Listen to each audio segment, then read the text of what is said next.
Chers pères concélébrants et chers fils et filles dans la vie consacrée, chers membres de la famille du Père Ursule, chers frères et sœurs en Christ, quand la mort survient, le présent se fait vide et triste, comme l'écrit le poète français Sully Prudhomme. Mais heureusement que ce temps de carême, qui est une montée vers Pâques, nous rappelle que nous marchons vers la gloire de la résurrection. Nous voici donc rassemblés pour prier, pour célébrer l'Eucharistie, pour nous souvenir de tout ce qu'il y a eu de grand, de beau, de noble dans la vie de notre fils et frère Ursule. Ordonné prêtre en 2008, il a été successivement vicaire à la paroisse Saint-Étienne d'Adjoumou, Sainte-Anne de Sakété, Sainte-Claire de Poubet et Notre-Dame de l'Immaculée Conception de Méridiono. Il fut ensuite nommé administrateur de la paroisse Sacré-Cœur de Bembe, puis animateur spirituel au sanctuaire de la Croix glorieuse de Bodje, avant une expérience de Fidei Donum dans le diocèse de Cesena, en Italie, pour y prendre également soin de sa santé. Après avoir servi l'Église famille de Dieu au milieu de nous pendant 18 ans, il a conclu son pèlerinage terrestre emporté par la maladie le samedi 7 mars dernier dans sa 48e année. Au terme d'une vie marquée par le service, il est parti dans la discrétion à la rencontre de Jésus ressuscité.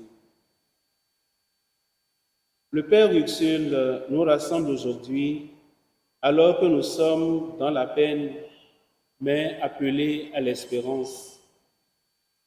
Je voudrais ici me faire le porte-parole de l'Église Famille de Dieu à Porto Novo pour présenter de nouveau nos sincères condoléances et toute notre compassion à la famille biologique du Père Ursule et leur redire toute notre communion priante. Il est heureux que le présent rassemblement de prêtres, de consacrés, de parents et d'amis culmine dans cette Eucharistie qu'on célébrait pour le repos de son âme. À l'heure où nous accompagnons notre frère dans sa dernière demeure, Dieu veut que nous nous tournions vers la joie de la résurrection. Au lieu de ruminer nos péchés passés, faisons un pas décisif vers une vie nouvelle sans péché à laquelle notre frère Ursule a toujours aspiré. C'est une invitation à regarder notre frère Ursule comme unique aux yeux de Dieu qui le reçoit et qu'au-delà de la mort, il doit être accueilli, accepté, aimé comme une personne unique, comme le rappellent les témoignages que nous avons de lui. Au fil de la maladie qui le conquérait jour après jour, fixé à son lit devenu l'autel du sacrifice de sa vie, le Père Ursule a été prêtre jusqu'au bout de lui-même. Son sacerdoce consumait son être, homme de prière, homme de compassion. Rejoignant Jésus au calvaire, il a éprouvé à la fois l'humiliation de se voir partir. Cependant, il a attisé en son âme et par son regard cette ardeur pastorale qui devenait de plus en plus la raison d'être de son existence. À son frère Jules, venu l'assister en son état, il a réclamé un stylo et une feuille sur laquelle il a gravé la parole la plus essentielle pour tout chrétien et surtout pour un prêtre comme lui. Dieu est grand. Oui, chers frères et sœurs en Christ, Dieu est grand, lui qui a comblé Ursule de qualités humaines.